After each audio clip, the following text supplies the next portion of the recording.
Welcome to அறிவு 360 channel. பகுபத உறுப்புகள். பகுதி. ஒரு பகுபதத்தில் முதலில் நிற்கும் உறுப்பு பகுதி எனப்படும்.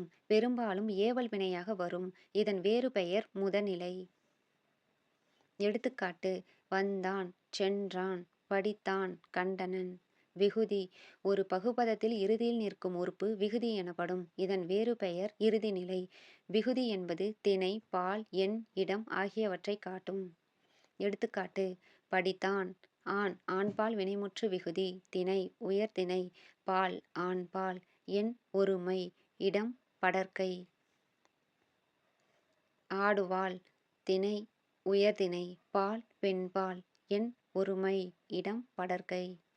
உண்டனர் பலர்பால் விகுதி. உண்டது ஒன்றன்பால் விகுதி. உண்டன பலவின்பால் விகுதி. இடைநிலை.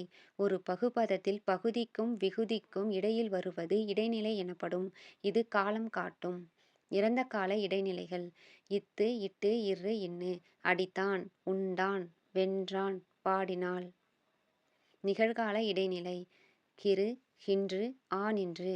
உண்கிறான், உண்கின்றான், உண்ணா நின்றான்.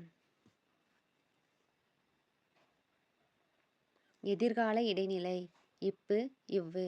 உண்பாள், வருவான். எதிர்மறை இடைநிலை: இல், அல், ஆ. உண்டிலன், காணலன், பாரான்.